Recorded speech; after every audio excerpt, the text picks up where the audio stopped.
한 주간 평안하셨지요? 이렇게 안 물어볼 수 없는 것이 한 주간을 사는 것이 쉽지 않다 하는 것입니다. 한 주간을 또 산 것도 기적이고 은혜고 감사가 아닐 수가 없습니다.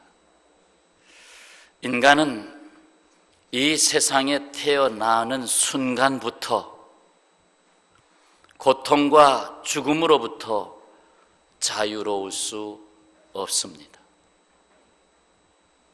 태어나는 순간부터 죽음이 시작됩니다. 상처가 없이 성장하는 사람은 없습니다. 고통스러운 일을 경험하지 아니하고 인격이 성장하는 사람도 없습니다. 죽음과 같은 역경을 생애 중에 여러 번 경험해 보지 않고 살아있다라고 하는 의미를 찾아가는 사람도 많지 않습니다. 그래서 사도 바울은 살아가는 삶의 형편에 드러나고 있는 현실을 8절, 9절에서 이렇게 표현했습니다. 우리가 사방으로 우겨쌈을 당하여도, 답답한 일을 당하여도, 박해를 받아도, 거꾸로 뜨림을 당하여도 라고 하는 말을 끄집어내는 것은 그러한 것이 이 세상 현실에 있다는 것입니다.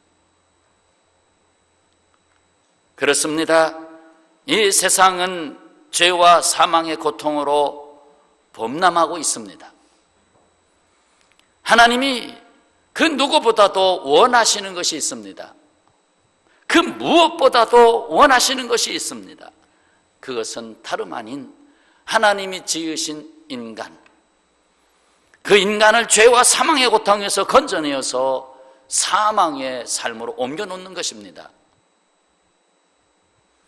더 줄이면 죽음에서 생명으로, 이것이 하나님의 원하시는 것입니다.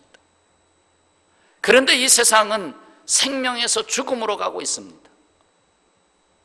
그래서 죽음에서 생명으로 옮겨놓기 위해서 예수님이 십자가를 져셔야만 했습니다. 더 이상의 방법도 없고 더 이상의 기회도 없는 역사, 바로 역사의 한가운데 예수 그리스도의 죽음과 부활이 있던 것입니다. 바울은 로마서와 갈라디아서에서 각각 이렇게 말씀합니다. 만일 우리가 그리스도와 함께 죽었으면 또한 그와 함께 살 줄을 아노니, 내가 그리스도와 함께 십자가에 못 박혔나니 그런즉 이제는 내가 사는 것이 아니요 오직 내 안에 그리스도께서 사시는 것이라. 예수 그리스도의 죽음은 곧 나의 죽음을 선언하고 예수 그리스도의 부활은 곧 나의 부활을 선언하고 있습니다. 그런데 중요한 것은 이 사실을 믿는 자에게 예수 그리스도와 함께 죽고 예수 그리스도와 함께 산다는 것입니다. 그래서 예수님 말씀하십니다. 요한복음 11장 25절에 나는 부활이요 생명이니 나를 믿는 자는 죽어도 살겠고 무릇 살아서 나를 믿는 자는 영원히 죽지 아니하리니 이것을 내가 믿느냐? 라고 물으셨습니다. 오늘도 묻고 계십니다. 이것을 내가 믿느냐? 확실합니다. 하나님이 원하시는 것, 그것은 우리가 영원한 죽음에서 영원한 생명에 이르는 것입니다. 이것을 예수님으로 말미암아 이루셨다는 것입니다. 이 사실을 확실히 믿고 계십니까? 예수님은 바로 나의 예수 그리스도이십니까?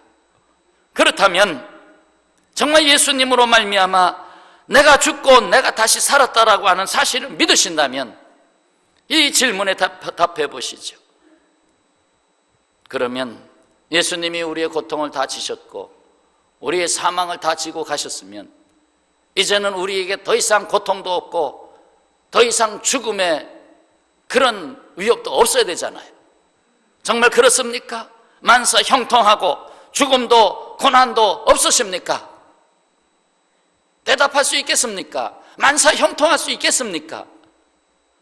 정말로 예수께서 우리가 겪어야 할 고통과 고난을 다 지고 가셨는데, 그렇다면 주님이 다 이루셨다고 다 해결하셨는데, 그렇다면 나는 뒷짐지고 있어도 되겠고, 나는 편안하게 있어도 되겠고, 하나님이 하늘에서 떡을 떨어뜨려 주시겠고, 그러면 나는 가만히 있어도 되겠다, 주님이 다 이루셨다, 그렇습니까? 놀랍게도 성경은 우리에게 그렇게 가르쳐주고 계시지 않습니다. 오히려 오늘 말씀에서 뭐라고 하십니까? 우리가 항상 예수의 죽음을 몸에 짊어졌다라고 했습니다. 내가 살아간다고 하는 것은 예수의 죽음을 내가 짊어지고 살고 있다고 표현하고 있으니 얼마나 역설적인 복음입니까? 예수님은 나를 위해서 죽었다고 하는데 오늘 말씀에서는 도리어 너는 예수의 죽음을 지고 살아라 라고 말씀하고 있으니 얼마나 역설적입니까? 10절의 말씀입니다. 우리가 항상 예수의 죽음을 몸에 짊어짐은 예수의 생명이 또한 우리 몸에 나타나게 하려 함이라. 이 말씀이 좀 어려웠는지 사도 바울은 다시 한번 이렇게 말씀했습니다. 11절 말씀입니다. 다 같이 읽겠습니다. 우리 살아있는 자가 항상 예수를 위하여 죽음에 넘겨짐은 예수의 생명이 또한 우리 죽을 육체에 나타나게 하려 함이라. 우리 살아있는 자가, 예수님 때문에 살아있게 된 자가, 새 생명을 얻은 자가 항상 예수를 위하여 죽음에 넘겨진다는 말씀, 뭡니까? 예수님 때문에 살아있는 자가 되었으면 이제는 예수님 때문에 죽을 수 있어야 한다는 겁니다. 여기서 바울이 전하는 말씀에 요지가 있습니다. 하나는 우리는 예수님 이름으로 이미 죽은 옛사람 그 사망에서 해방되었다. 또 하나는 그러므로 이제는 살아있는 자가 되었다. 또 하나는 그런데 살아있는 자가 되니까 이제는 세상이 우리를 죽음에 넘기려고 한다. 또 하나는 그렇게 예수님을 위하여 죽음에 넘겨짐이 되었을 때 거기서 오히려 우리 몸에 예수의 생명이 나타나는 역사가 체험되고 있다. 그 말씀을 하고 있어요. 좀 다시 정리해 봅시다. 물고기를 하나 그려보세요. 나는 죽어있는 물고기와 같습니다. 그래서 그냥 간신히 숨만 붙어있는데 헐떡헐떡하면서 둥둥둥둥둥둥 떠내려갑니다. 세상 조류에 떠내려가고 있었습니다. 그 끝은 영원한 사망과 고통입니다. 그러나 예수께서 나의 죽음을 대신하셨습니다. 그래서 나를 믿는 자는 다시 산다. 그래서 내가 다시 살아난 물고기가 됐습니다. 나는 다시 살아서 퍼더덕 다시 살아났습니다. 그렇게 되니까 비로소 죽음에 이르게 하는 세상 조류와 맞부딪히게 됐습니다. 세상 물살이 흘러내려오는데 내가 떠내려갈 수는 없고 이 세상 물결을 맞서고 싸우며 거슬러 올라가야 되는데 내가 살아있으니까 세상 조류를 알게 된 것입니다. 이에 떠내려가지 않기 위해서 그 세상 조류와 싸워야만 했습니다. 세상의 유혹과 싸워야만 했습니다. 세상의 비진리와 싸워야만 했습니다. 그래서 떠내려가지 않으려고 내가 진리 안에서 나를 지키려고 힘을 다해서 물살을 헤치고 올라갑니다. 그런데 놀랍게 힘이 납니다. 떠내려가지 아니하고 힘이 납니다. 그 힘은 내 힘이 아니었습니다. 바로 그때 예수의 생명이 나타났기 때문입니다. 예수님의 생명이 나의 삶에 나타났기 때문에 그렇습니다. 복음은 역설적입니다. 역설적이에요. 그걸 깨닫기까지 시간이 많이 걸립니다. 예수님을 믿으면 산다. 여기까지는 다 알고 있습니다. 그런데 예수님을 믿어서 산 자는 이제 죽는다. 여기까지 가야 되는데 이게 잘 안 되는 것입니다. 죽고자 하면 살고 내가 살고자 하면 죽습니다. 그래서 부활장에서 바울은 나는 1년에 한 번 죽는다, 5년에 한 번 죽는다, 그렇게 말하지 아니하고 나는 날마다 죽노라 라고 했습니다. 부활의 생명이 자신 안에 있기 때문에 나는 날마다 죽노라. 그래서 예수님의 생명이 나타나서 로마를 뒤집어 놓았던 것입니다. 그렇습니다. 이제는 내가 사는 것이 아니요 내 안에 예수께서 사는 것입니다. 결국 내가 주인 되었던 삶은 죽고 예수님의 생명이 내게 나타났다는 것입니다. 나로 가득 찼던 삶이 비워지고 내 안에 예수 그리스도로 충만한 삶이 되었다는 것입니다. 이로써 내 안에 예수 그리스도의 형상이 회복되었고 하나님은 나로 인하여 영광을 받으시게 되었고 나는 이로써 주님을 즐거워하고 주님은 나로 인하여 즐거워하게 됐다는 것입니다. 어디 여기까지 알아들으셨습니까? 나는 죽었었다. 예수님 때문에 나는 다시 살았다. 다시 살고 보니까 이전에 내가 죽었던 삶에서 느끼지 못했던 세상 조류가 어떤 것인 것을 알게 됐다. 그래서 그 세상 조류에 대해서 내가 생명을 가진 자로 거슬러 올라가려고 하는데 내 힘으로 되는 것이 아니었던 걸 알았다. 이제는 내 힘이 아니요 예수님의 능력, 예수님의 생명으로 사는 것을 알게 됐다는 것입니다. 그렇습니까? 그렇다면 예수께서는 우리가 어떻게 이 세상을 이기도록 훈련하시나요? 정말 내 안에 내가 죽고 예수님의 생명, 이제는 내가 예수님의 죽음을 짊어지고 살아야 된다고 하는 그 의미가 무엇인지 어떻게 훈련하시는 걸까요? 서구 사회에서는 시집가는 딸에게 어머니가 진주를 선물로 주는 전통이 있습니다. 진주를 선물로 준다. 이 진주를 흔히 얼어붙은 눈물이라고 하지요. 눈물을 뚝 떨어뜨리는데 딱 얼어버렸어요. 그래서 허옇게 얼어붙은 눈물, 그게 진주예요. 딸이 새로운 환경으로 시집을 가서 흘려야 할 눈물을 상징한 것입니다. 그래서 얘야, 내가 살아가는 새로운 환경 속에서 눈물이 날 때는 이 진주를 기억하라 하는 의미에서 진주를 선물로 주는데, 그 진주를 선물로 안 주고 자꾸 더 좋은 것만 주려고 그러는데 진주가 가장 의미 있는 선물이다. 땅에서 캐낼 수 없는 이 진주는 조개가 자기 몸에 들어온 고통의 이물질을 방어하기 위해서 자신의 몸에서 분비물을 이제 생산해서 그 이물질을 이렇게 자꾸 포장을 합니다. 그것이 탄산칼슘과 콘키오린이라고 하는 단백질을 분비해가지고 진주를 만들어가게 되는데, 이 조개가 분비하는 그 물질을 쉽게 낙하라고 부르기도 합니다. 곧 몸속에 이 물질이라는 고통의 씨앗이 들어왔을 때 그 고통의 씨앗에 낙하를 입히는 부단한 노력이 참으로 희한한 색깔을 내고 있는 진주를 만들어냅니다. 만약 조개가 모래알 같은 이 물질의 침입을 무시하고 낙하를 만들어내지 않으면 머지않아 그것 때문에 자신의 몸이 병들고 죽게 됩니다. 그러나 조개가 눈물을 흘려 거듭 고통의 씨앗을 감쌀 때에 도리어 귀하고 아름다운 진주를 만들어냅니다. 진주로서의 상품 가치를 인정받기 위해서는 그 낙하의 층이 수백 겹, 천여 겹으로 쌓여야만 가치를 인정받는다고 하니 그 인고의 세월을 어찌 다 셈할 수 있겠습니까? 실로 진주조개에 있어서의 그 상처는 자신을 아름답게 살리는 씨앗이 됐습니다. 진주조개에 있어서의 그 고통은 자신을 가치 있게 만드는 재료가 됐습니다. 인생의 상처와 고통도 진주조개의 상처와 고통과 흡사합니다.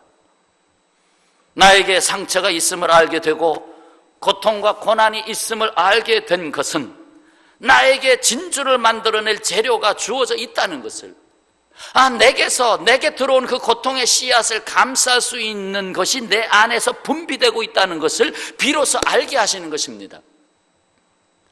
상처와 고통은 삶을 아름답고 보배롭게 만들 재료입니다. 그렇습니다. 이 소중한 재료를 그대로 방치하게 되면 병들어 썩게 만드는 고통의 씨앗이 되지요.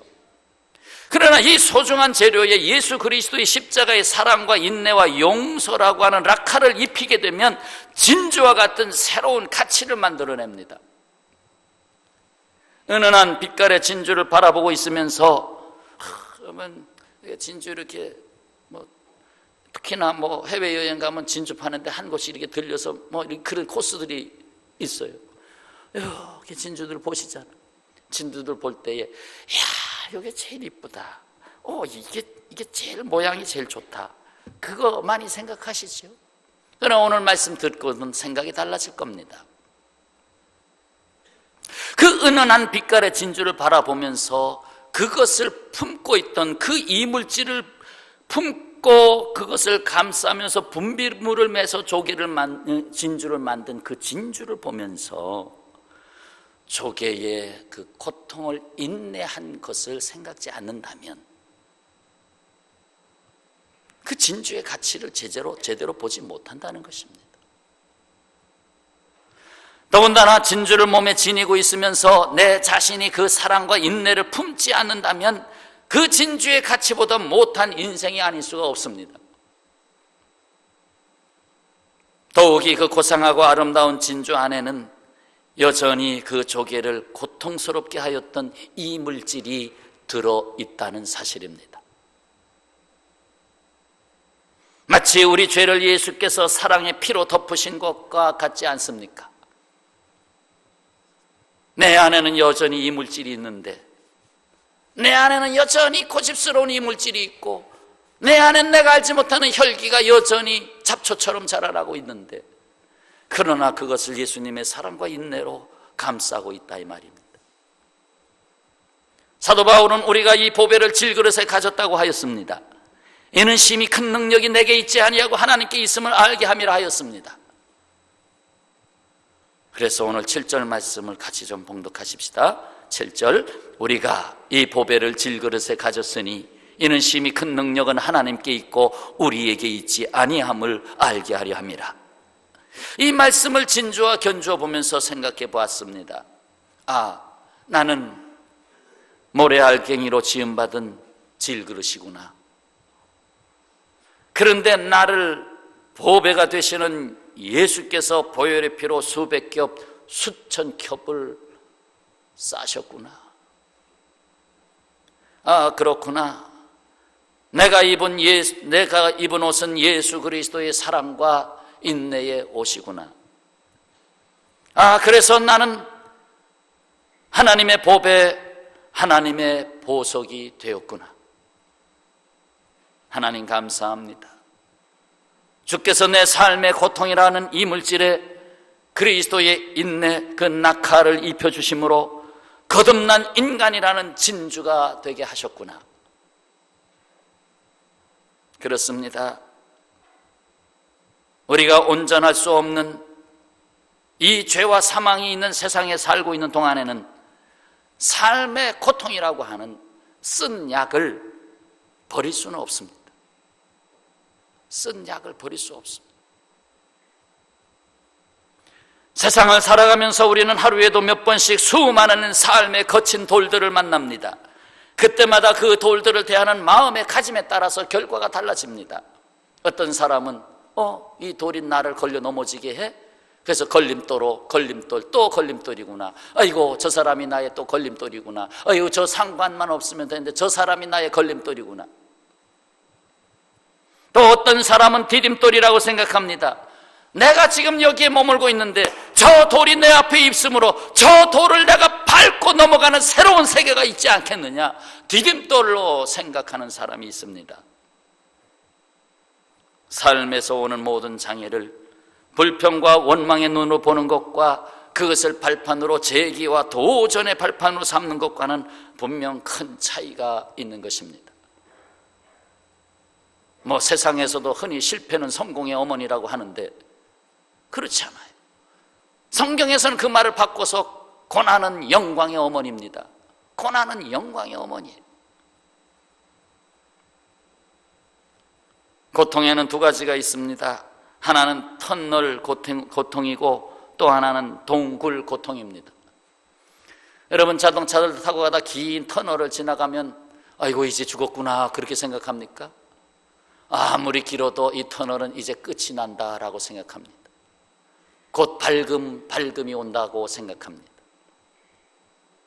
터널의 고통은 끝이 있는 고통입니다. 신앙인에게 있어서 이 세상의 고통은 중하든 경하든 모두 끝이 있는 터널의 고통입니다.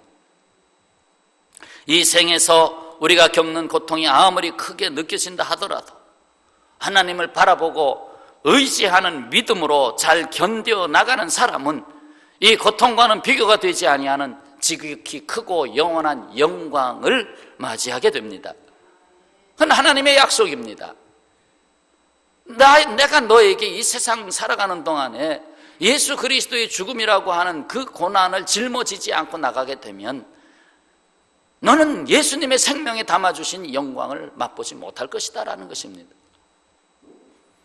좀 살게 되면 또다시 세상으로 빠지고 세상으로 나가고 조금 돈을 더 많이 벌게 되면 돈 하다가 결국 돈이라는 무덤 속에 빠져들어가게 되고 권력하다 보면 그 명예욕에 빠져서 더 많은 권력을 추구하게 되고 무엇이 축복입니까? 고린도후서 4장 17절 우리가 잠시 받는 환난에 경한 것이 지극히 크고 영원한 영광에 중한 것을 우리에게 이루게 함이니 그렇습니다. 반면에 동굴의 고통이란 끝이 없는 고통입니다. 그 초대교인들이 로마의 박해를 피해서 카타콤베 그 지하 공동묘지 속에서 200년 정도 살았습니다. 거기서 아기 낳고 거기서 결혼하고 거기서 예배드리고 거기서 다 살았습니다. 왜요? 그 동굴은 워낙 복잡한 석회암 동굴이라서 이리 뚫어지고 저리 뚫어지고 저리 뚫어지고 이리 갔다 저리 올라갔다 내려갔다 2층, 3층, 5층, 10층 그 동굴 한번 잘못 들어갔다가는 어느 구멍으로 나가야 나오게 되는지 나오는 구멍을 찾지 못해서 죽게 되는 것입니다. 그래서 일부러 거기 들어갔습니다. 동굴의 고통은 십자가를 지신 주님을 만나지 못한 사람에게 주어지는 영속적인 것입니다. 출구를 찾지 못하는 고통이지요. 믿음이 없는 사람은 죽음과 함께 고통이 사라지는 것이 아니라 에이 죽어버리면 끝나겠지, 에이 자살하면 끝나겠지, 그게 아니라 더 큰 고통이 기다리고 있다는 것을 알지 못하고 있습니다. 사랑하는 여러분, 인생의 모든 문제 뒤에는 하나님의 목적이 있습니다. 그 문제들을 통해서 하나님을 바라보게 하고 우리 자신보다 그분을 더 의지하게 합니다. 다른 방법을 통해서는 배울 수 없었던 환난이나 고통 속에서 하나님을 배우게 하셔서 하나님께 더 가까이 가게 하십니다.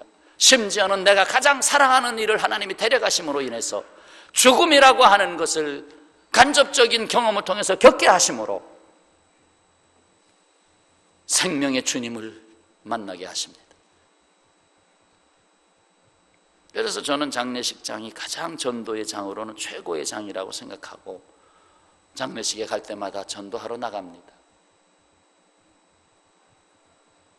그래서 여러분이 장례식을 할 때는 가족만 모이지 마시고 의도적으로 안 믿는 일가 친지들을 다 모으셔서 예배 드리러 가셔야 합니다. 그러면 주의 종을 통해서 그 산과 죽음 그 사이에서 오는 그 복음의 메시지가 나가게 돼 있습니다. 거기서 예수님을 만납니다. 거기서 죽은 사람을 보고 나도 죽은 사람인데 하는 것을 알고 죽음에서 생명으로 옮겨가는 고백을 하게 되는 것입니다. 그래서 이번에도 분명히 그 고백을 받고 돌아왔습니다.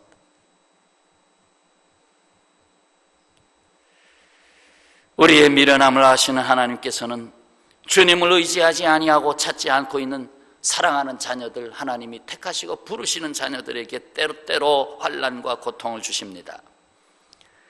때로는 너 거기서 머물러서는 안 된다 하고 깨어 일어나게 하시기 위해서 고난을 주십니다. 강권적으로 하나님의 원하시는 삶에 이르게 하시는 것입니다. 스코틀랜드의 맹인 선교사, 앞을 보지 못하는 선교사 조지 마테슨이라는 사람이 우리가 기억에 남겨둘 유명한 기도를 했습니다. 주여, 주께서 제게 주신 고통에 대해 감사하지 못했던 것을 용서하소서. 고통에 대하여 감사하지 못했던 것을 용서해 주소서. 저는 기쁨에 대해서는 수천 번 감사했으나 고통에 대해서는 감사하지 못했습니다. 어리석게도 저는 고통이 주님의 영광스러운 선물이라는 것을 깨닫지 못하고 보상받을 수 있는 세계만을 기대했습니다. 이제 역경을 견딤으로써 당신께로 향하게 하시고 고통의 눈물이 곧 기쁨의 단비가 되게 하소서.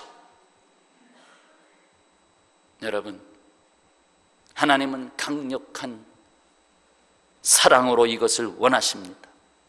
이 세상 조류에 휩쓸려 내려가는 인생의 삶, 결국 마지막 죄와 사망의 고통으로, 영원한 고통으로 들어가는 삶으로 가는 인생들을 거기서 멈춰라! 영원한 죽음에서 영원한 생명에 이르게 하기 위해서 이 세상 역사 한가운데에 십자가를 박았던 것입니다. 실로 내가 죽었었던 것을 예수님의 십자가를 바라보고 깨달아 알고, 내가 다시 산 것을 예수님의 빈 무덤을 보고 다시 알게 되고, 그 다음이 중요합니다. 나는 구원받았다, 그것으로 끝나는 것이 아니라 그 다음이 중요합니다. 이제는 예수 그리스도의 죽으심을, 예수 그리스도의 죽음을 내가 지고 가라 하는 것입니다. 그렇지 않으면 너는 또다시 옛적에 내가 죽었던 삶의 자리로 또 빠지게 될 것이다. 오직 내 안에 예수 그리스도의 생명이 살아서 역사되기 위해서는 내가 하늘의 미랄처럼 죽어지고 거기서 다시 수많은 열매들을 낳게 되는 것, 그게 생명의 신비입니다. 그래서 죽음의 아픔을 경험했던 사람들이 다른 사람의 죽음 앞에서 생명의 위로를 베풀게 되는 것입니다. 사순절이 깊어가고 있습니다. 과연 내가 지금 내가 살고자 하는 것입니까? 아니면 내가 죽고자 하는 것입니까? 내가 살고자 하는 것이 결국 죽음으로 가는 것을, 오히려 내가 예수 그리스도의 십자가를 내가 지고, 제 십자가, 내가 너에게 다시 준 십자가를 지고 살아라. 그러면 거기서 비로소 예수님의 생명이 내가 살아있구나, 나 때문에 저 사람이 살고 있구나 하는 것을 체험하게 된다는 것입니다.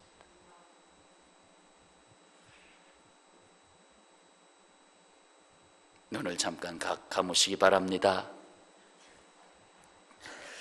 왜 이 자리에 앉아 계십니까?